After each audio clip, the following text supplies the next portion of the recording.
Bien-aimés dans le Seigneur, soyez les bienvenus à notre mission.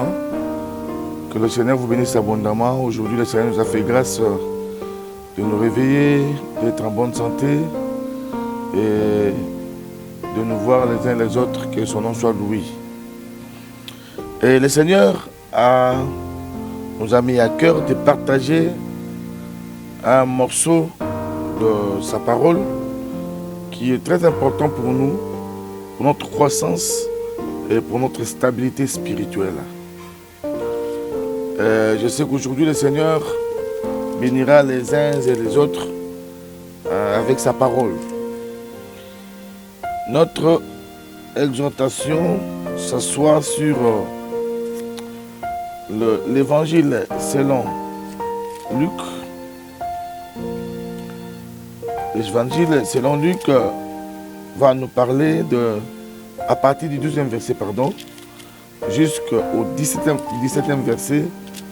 Ça va nous parler de la multiplication des pains. Et notre thème d'aujourd'hui, c'est « Faites-les asseoir ». Faites-les asseoir. Donc, je lis au nom de Jésus.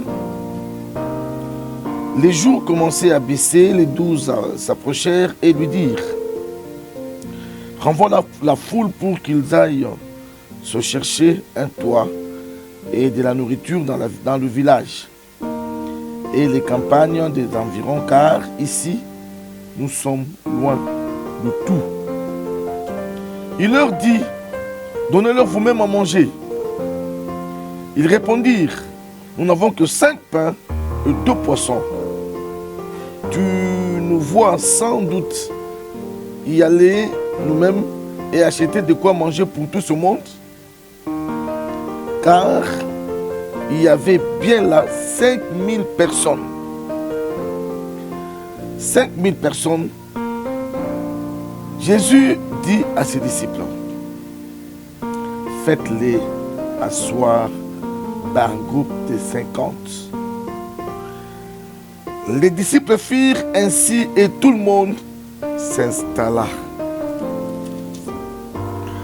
Alors Jésus prend les 5 pains et les 2 poissons, il lève les regards vers le ciel, il prononce la bénédiction, il rompt les pains et commence à en donner aux disciples pour qu'ils servent la foule. Ils mangèrent et tous eurent à leur faim. Après quoi, on ramassa les restes. Il y en avait 12 paniers.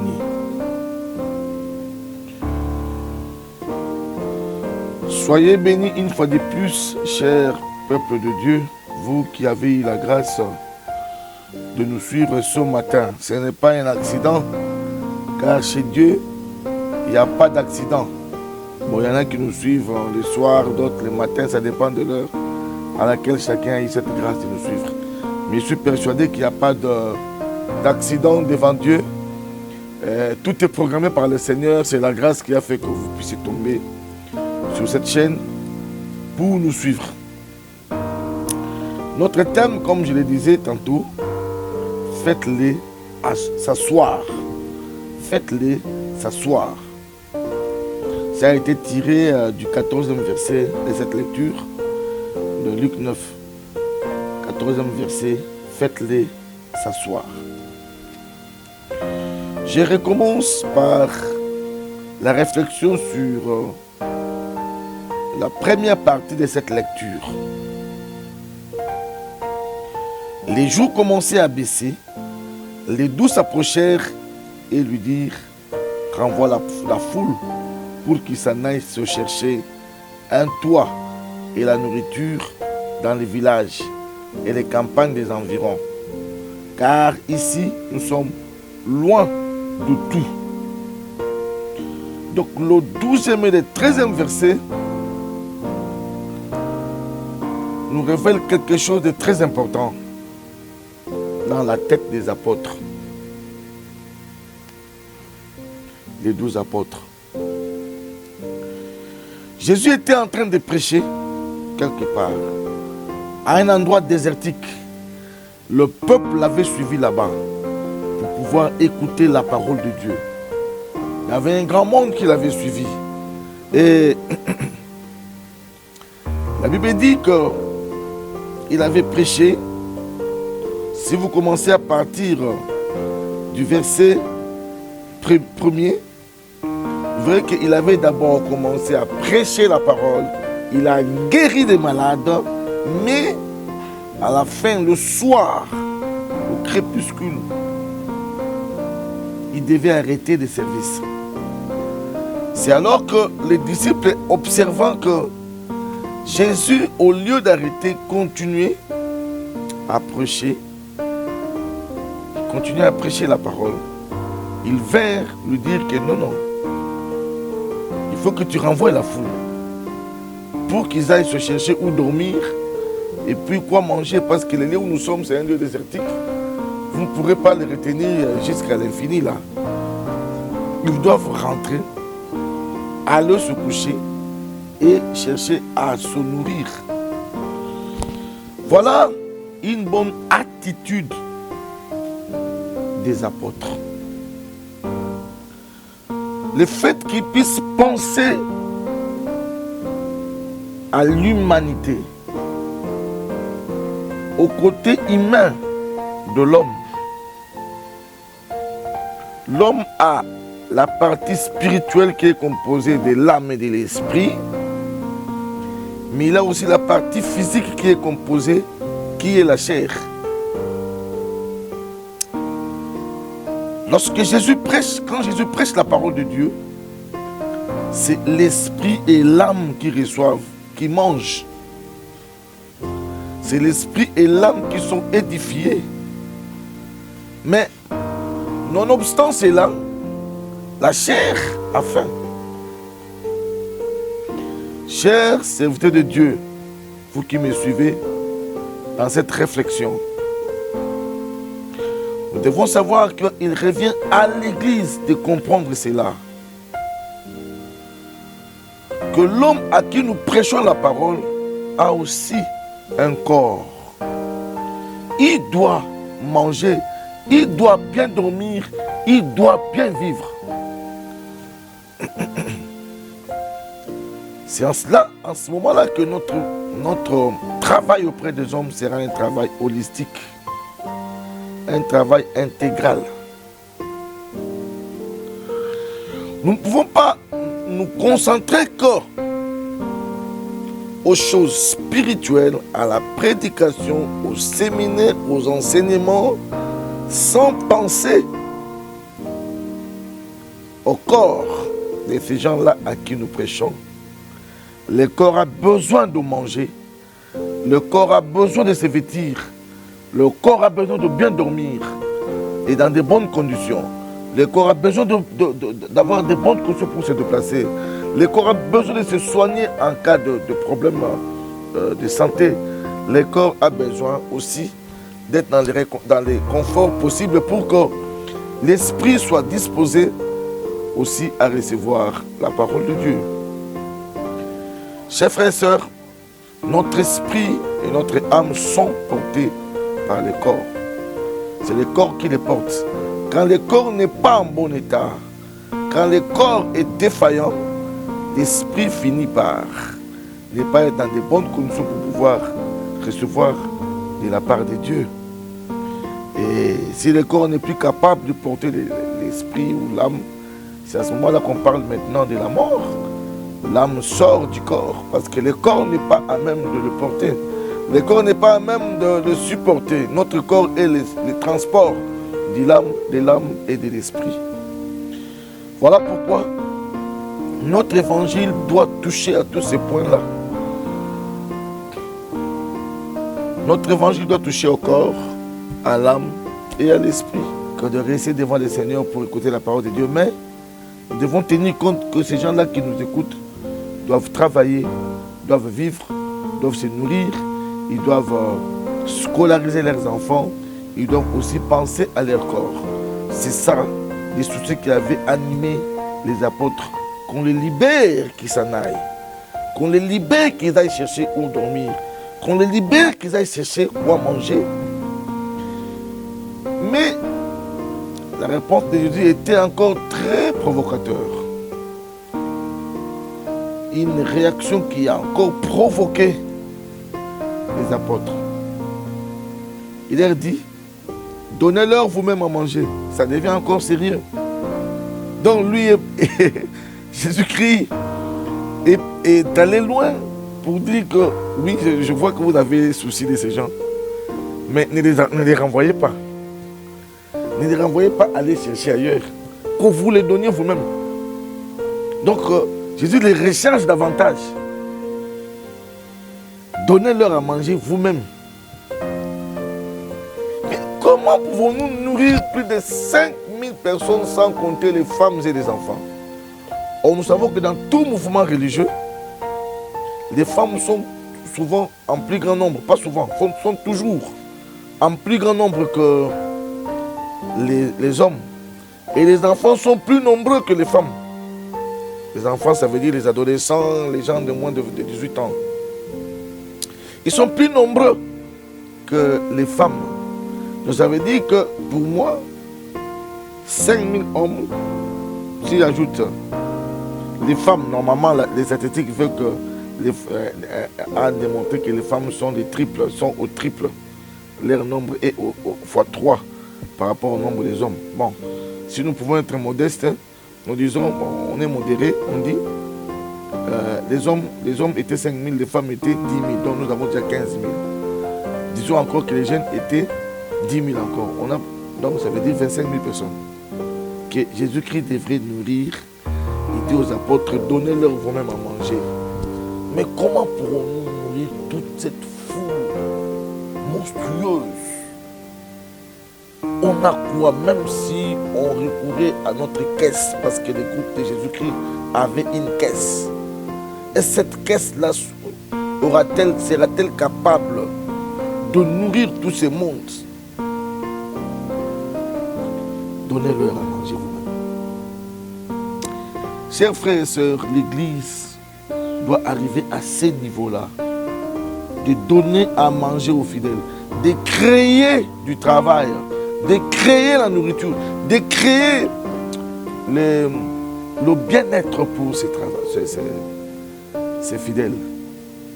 Et l'Église doit y réfléchir, doit y penser, l'Église doit s'y mettre, créer l'entreprise pour ses fidèles. À l'Église, on ne vient pas que pour le bien-être du pasteur, ni des serviteurs qui sont autour du pasteur. Non, l'Église, nous venons chercher le bien-être de tous. C'est à ce moment-là que le royaume des cieux aura son sens. Lorsque l'Église pourvoira aux besoins de tout le monde. C'est à ce moment-là que notre évangile, notre prédication du royaume des cieux aura son sens, car nous prêchons aux gens de croire au royaume qui arrive. Mais ce royaume-là est déjà là. Le royaume-là a deux aspects, deux temps. Il y a les déjà là et les pas encore. Mais les déjà là, nous vivons dans le royaume parce que Christ est là. Nous prêchons la bonne nouvelle et tout. Et nous devons manifester les signes de ce royaume en faisant des choses comme celle-ci. Donnez-leur vous-même à manger. Je connais un homme de Dieu au Nigeria qui a, par la grâce de Dieu, a créé une cité pour les fidèles de son église. Dans cette cité-là, il y a des hôpitaux où les gens viennent se soigner à moindre frais, aux frais raisonnables. Il y a des universités, il y a des écoles primaires, secondaires, il y a les lycées, tout ça. Les gens se soignent, les gens étudient. Et vraiment, c'est toute une cité là. Vous sentez qu'il y a la paix, il y a l'amour. Et on a créé, ils ont créé des emplois pour leurs fidèles. Et chacun vit modestement selon que le Seigneur lui donne à vivre. Et voilà, chers frères et sœurs, c'est ça le travail de l'Église. Donnez-leur vous-même à manger. Qu'ils mangent venant de vous. Qu'ils ne s'en aillent pas chercher ailleurs. Donnez-leur vous-même à manger. Alors, qu'est-ce que Dieu nous a dit? Nous qui sommes pasteurs, s'il y a un pasteur ou un berger qui me suit, sur les entrées de ton église, que tu crées à manger pour tes fidèles. Et la Bible dit, celui qui ne travaille pas ne mange pas. Donc, on crée du travail, on crée des emplois, qu'il y ait des salariés, que les gens touchent de l'argent avec l'emploi que vous avez créé. Et ils ne seront pas, ils n'iront pas ailleurs pour être malmenés et tout. Pour être malmenés par les gens, pour chercher du travail. Vous savez que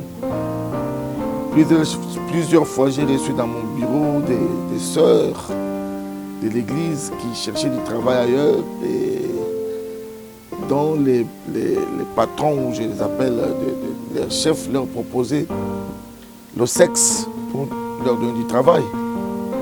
J'en ai reçu à plusieurs reprises, même à l'université. Des jeunes filles, des sœurs de l'église qui viennent et demander conseil à un professeur qui lui dit avant de passer dans mon cours, tu dois sortir avec moi.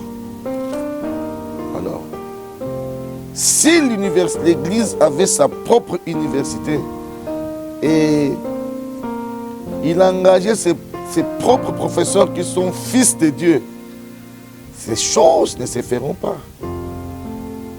Si nos femmes partaient dans les centres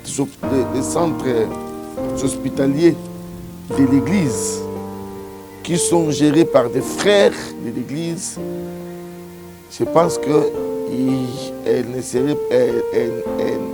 ne rencontreraient pas ce que beaucoup de femmes sont en train de rencontrer avec des mauvais médecins, des médecins sans éthique. Je ne dis pas que tous les médecins sont comme ça, mais il y en a qui sont comme ça. Si nos enfants étudiaient dans nos écoles, on ne leur apprendrait pas l'occultisme comme ça se fait ailleurs. Je connais un frère qui avait appris l'occultisme par son professeur en 4e de lycée ou 4e des humanités. On lui a appris l'occultisme par son professeur. Mais si c'était des frères de l'église qui enseignaient les frères de nos enfants, on ne leur apprendrait pas ni l'occultisme, ni la sodomie, ni l'homosexualité. Voilà, chers frères et sœurs, pourquoi l'Église doit créer du travail. L'Église doit créer de l'emploi pour les frères et sœurs qui viennent prier. Ils viennent chercher non seulement les saluts de l'âme, mais aussi les saluts holistiques, les saluts du corps, de l'âme et de l'esprit. Donnez-leur vous-même à manger, donnez-leur vous-même du travail.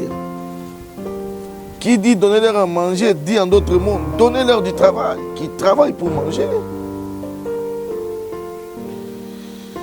Est-ce que le Seigneur vous bénisse au nom de Jésus? Alors, les apôtres ont commencé à murmurer sur cette demande de Jésus-Christ. Comment nous pouvons faire cela?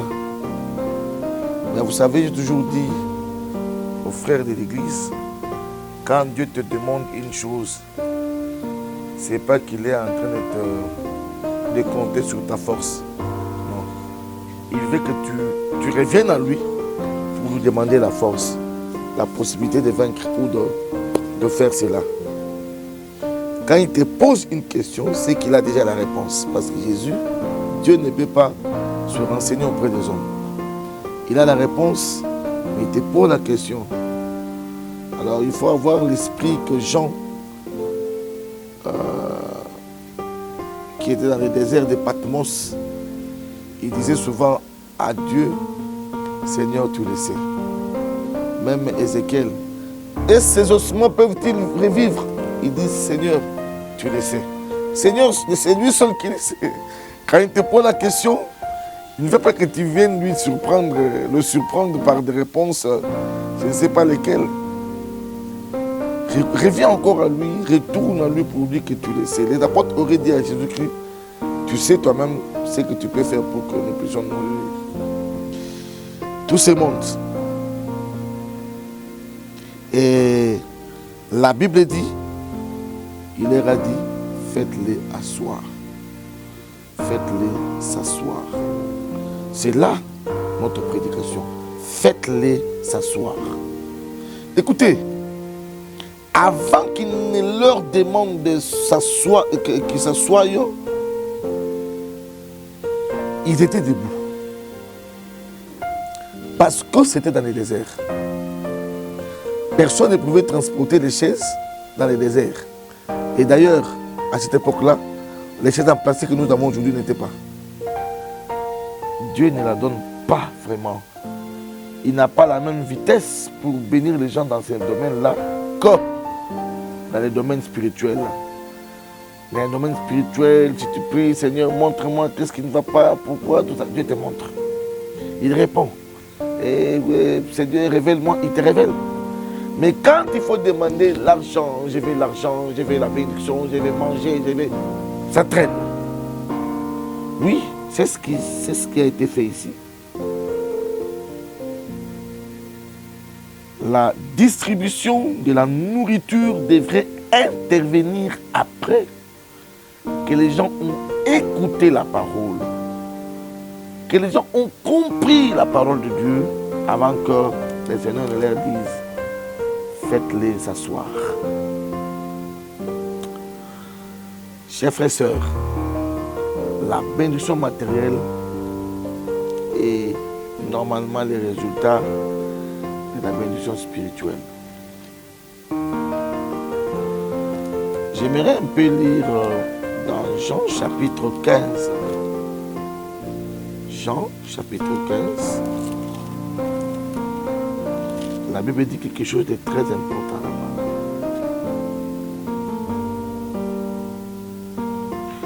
Jean 15, verset 7, pardon. J'ai lu dans cette version ici.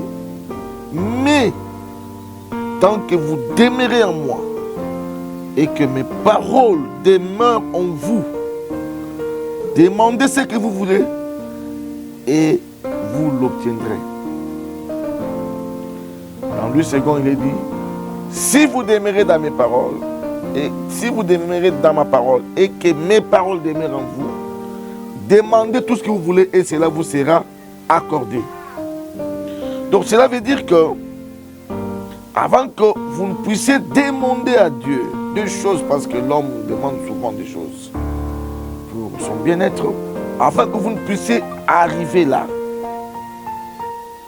demandez, cherchez à ce que d'abord vous puissiez demeurer dans la parole et que la parole demeure en vous. C'est à ce moment-là que vous saurez quoi demander et quoi ne pas demander.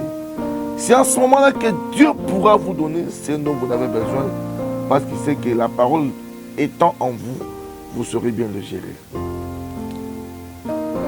Quelqu'un dont la parole de Dieu n'a pas encore occupé la première place, la bénédiction matérielle peut l'entraîner dans une chute. Il peut perdre le Seigneur. Il peut abandonner la voie du Seigneur. Cette bénédiction peut être une occasion de chute pour lui.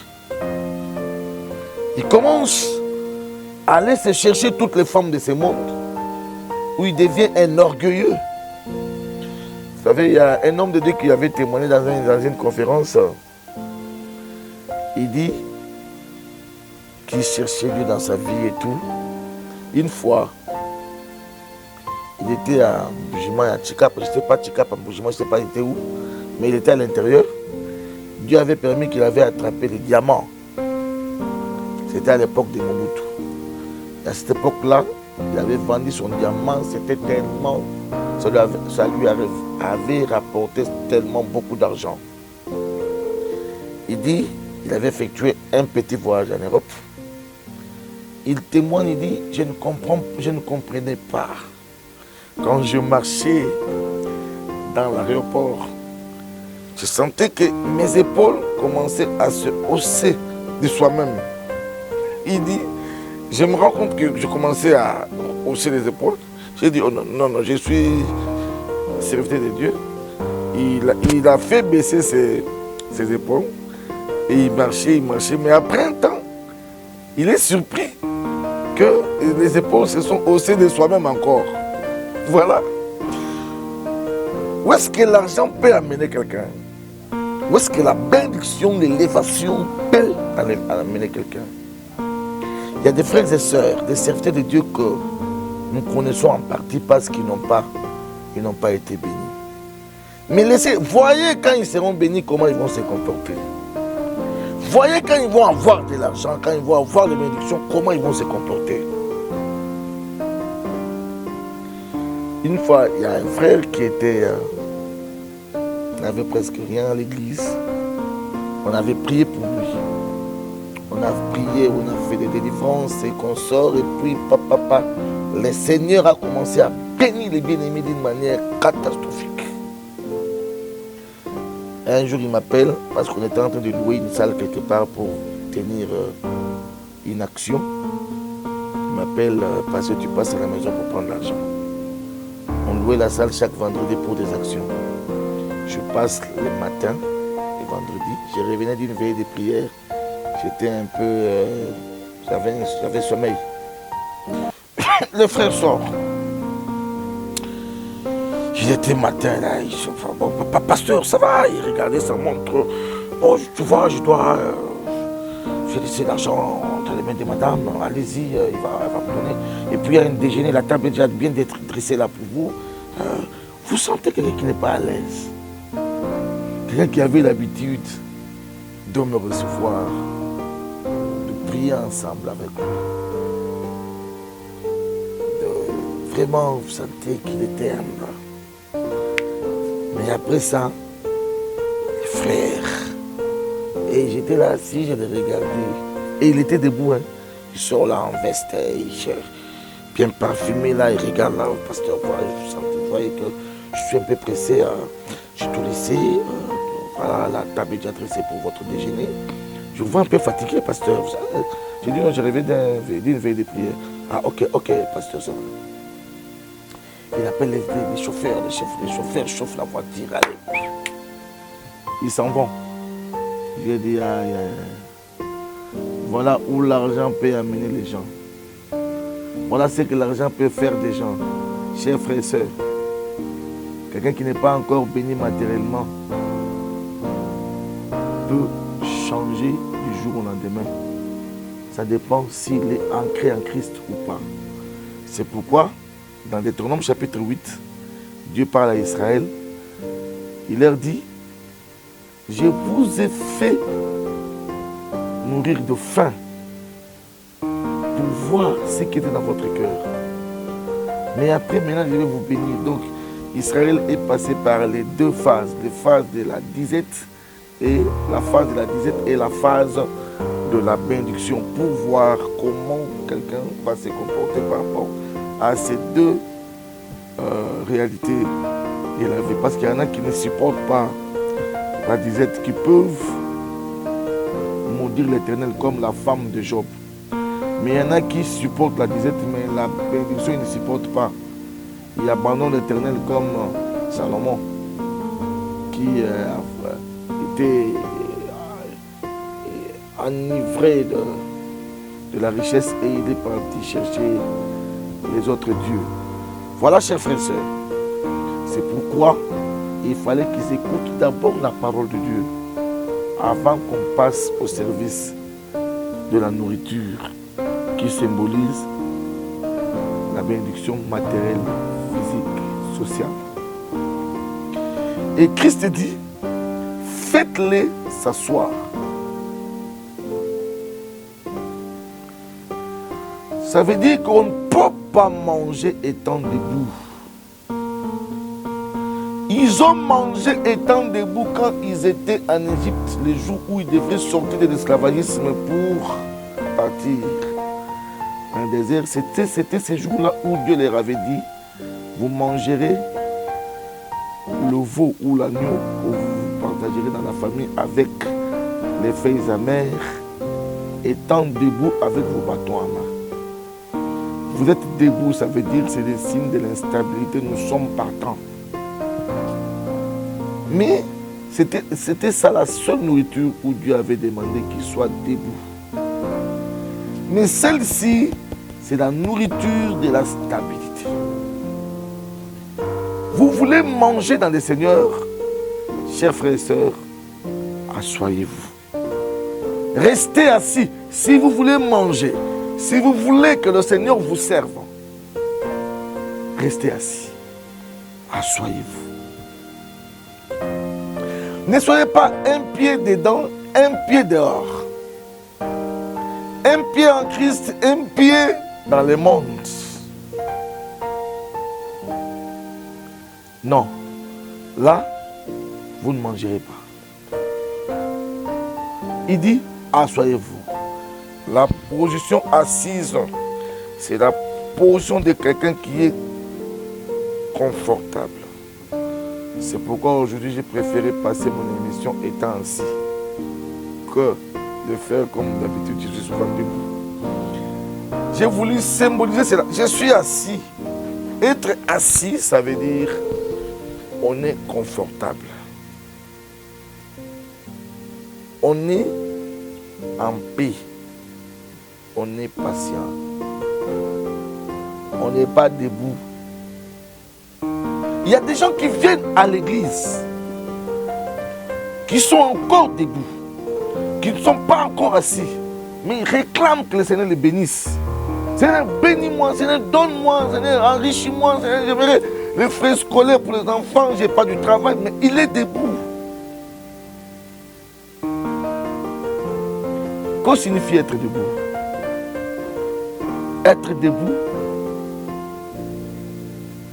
ce n'est pas être ancré dans la parole de Dieu. Être debout, ce n'est pas être prêt à rester dans l'église. Cher pasteur, s'il vous plaît, ne bénissez pas quelqu'un qui n'est pas, dont vous n'êtes pas sûr de sa stabilité dans votre église. Quand on apprend qu'il y a un prophète qui est sorti quelque part, qui est apparu, qui prophétise pour les gens, allez, vous partez.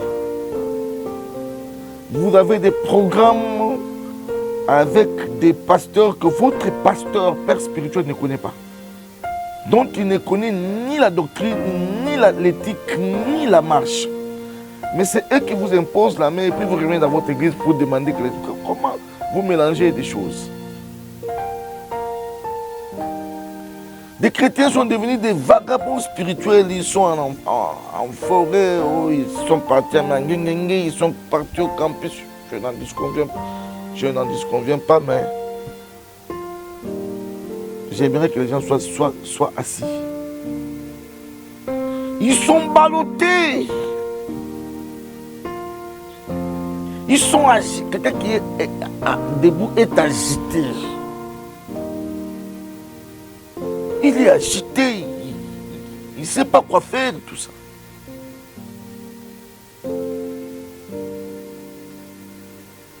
Laisse que le Seigneur vous bénisse une fois de plus. Soyez assis. Quelqu'un qui est debout n'a pas confiance au Seigneur. Quelqu'un qui est debout pense que ça traîne. Il pense que ça prend du temps. Or, celui qui bénit, c'est le Seigneur qui connaît les temps de chacun. Il leur a dit, faites-les s'asseoir. S'asseoir veut dire être stable. Ça veut dire qu'on ne peut pas être emporté par des vents et marées qui courent ici à Kinshasa et partout dans le monde. Des doctrines pernicieuses qui détruisent les gens. Être assis, c'est être ancré dans la parole. c'est être affermi, j'allais dire. On est assis. Quelqu'un qui est assis a moins de possibilité de tomber par rapport à celui qui est debout. Être assis, ça veut dire que vous avez trouvé votre part là où vous êtes, dans la parole de Dieu. Il leur dit, faites-les s'asseoir. Ils ne peuvent pas manger, ils ne peuvent pas bénéficier de la bénédiction en étant, de la bénédiction matérielle physique, en étant debout. Mon frère, ma soeur, es-tu debout ou tu es assis? Être assis, c'est être patient. Chacun a son temps. Nous tous, nous ne serons pas bénis au même moment, frère.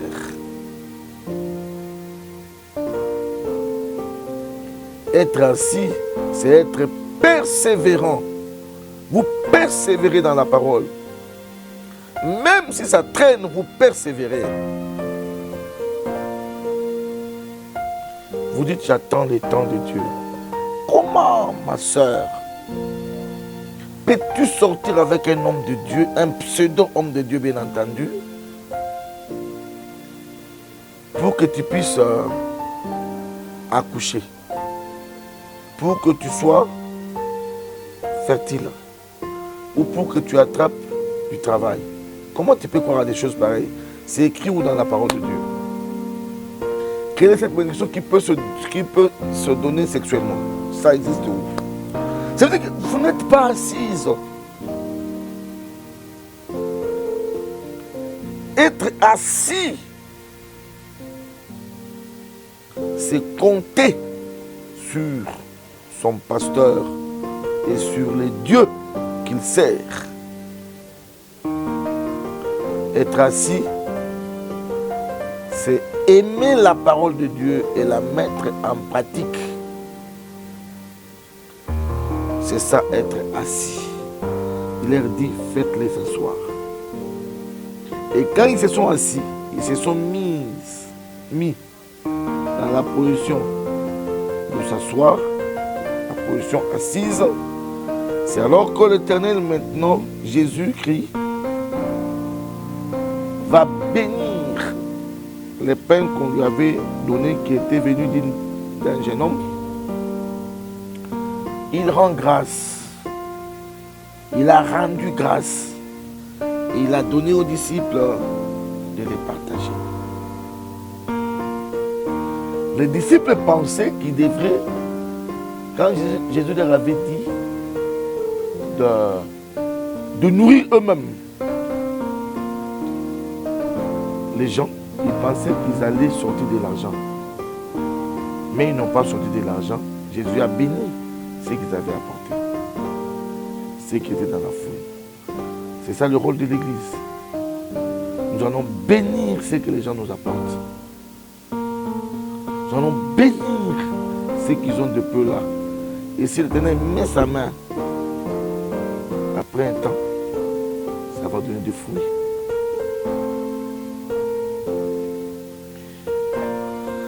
Il bénit, il leur dit, allez, distribuer. Et quand ils ont distribué, je ne pense pas qu'il leur a fait asseoir au groupe de 50. Donc il vient, il commence à servir le premier 50 groupes, le premier groupe de 50 personnes, pardon. Pendant ce temps-là, l'autre groupe attendait leur tour.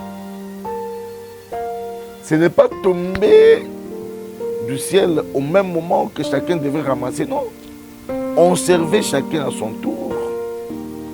Et les autres là qui étaient assis patientaient.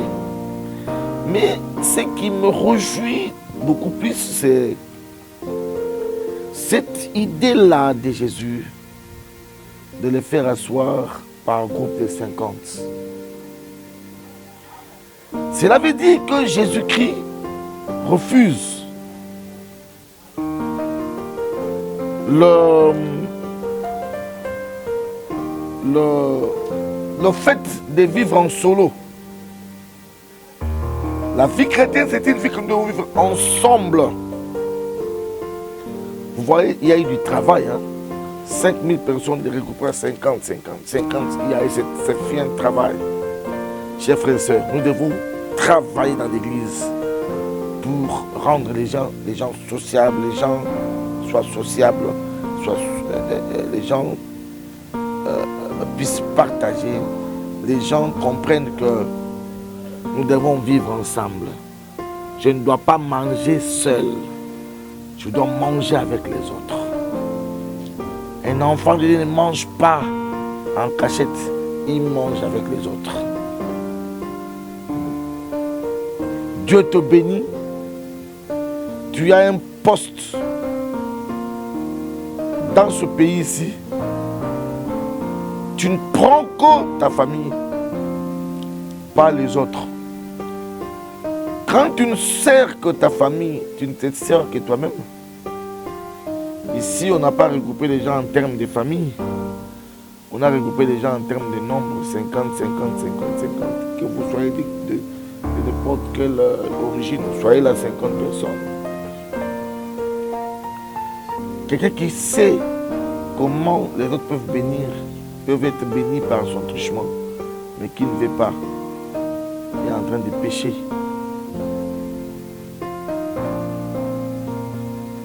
Ils ont mangé ensemble. Comment même dans votre famille, tu veux que tu sois le seul qui est béni?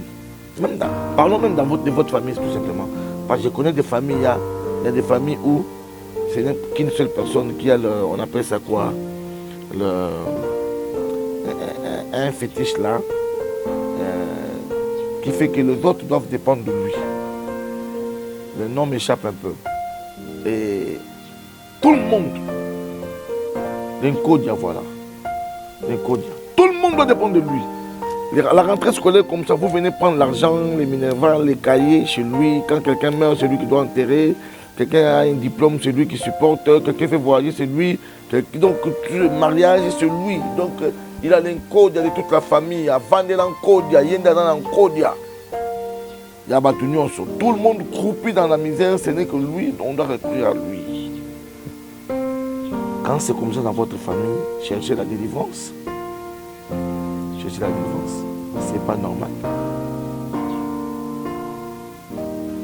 Je vois quand Jacob est en train de bénir ses enfants, dans Genèse 49, il bénit chacun des enfants selon que l'Éternel le voulait. À part Ruben, à qui on a dit qu'il n'aura pas la prééminence parce qu'il avait couché avec la femme de son père, mais tous les autres étaient chacun bénis. Quand nous élevons les enfants, nous devons leur apprendre que chacun doit compter d'abord sur lui-même, doit faire un effort de devenir quelqu'un dans la vie que de compter sur l'autre. Donc, ça veut dire que dans une famille, il faut que les gens, chacun, la bénédiction soit là. C'est ça. Christ les fait asseoir. Groupe de 50. Il commence à les nourrir. Et chacun a mangé. Et il y a eu un bon nombre, une bonne quantité de pain et de poisson qui était resté. Il y a eu un miracle. Le Seigneur a béni, a accompli un miracle. Faites-les s'asseoir. Nous devons nous asseoir pour recevoir les bénédictions de Dieu. Je vais finir par vous donner ce passage que je lis beaucoup souvent. Matthieu chapitre 6, verset 33.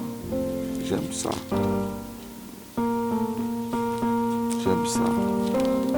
Lire après toutes ces choses, car votre Père du ciel sait que tout cela vous est nécessaire. Qu'est-ce que vous devez chercher? Cherchez d'abord son royaume et sa justice, et toutes ces choses, tout le reste vous sera donné en plus. Cessez de vous inquiéter pour demander pour demain. Et demain s'inquiétera pour lui-même. À chaque jour suffit sa peine. Cherchez de vous inquiéter. Qu'est-ce que vous mangez? Non, ce que vous devez vous inquiéter, c'est de chercher le royaume de Dieu. Et la parole de Dieu, c'est ça le royaume de Dieu. Cherchez le royaume, cherchez la parole, que ça entre en vous, ça s'assoie en vous, ça prenne possession en vous, que vous puissiez réfléchir en termes de la parole. Et Jésus-Christ, quand il vous verra assis, c'est alors qu'il multipliera votre bénédiction. Que le Seigneur bénisse sa parole. Notre numéro passe au bas de l'écran. Si vous avez des inquiétudes ou des soucis, n'hésitez pas d'appeler et nous prierons pour vous. Que l'Éternel bénisse sa parole au nom de Jésus-Christ. Amen.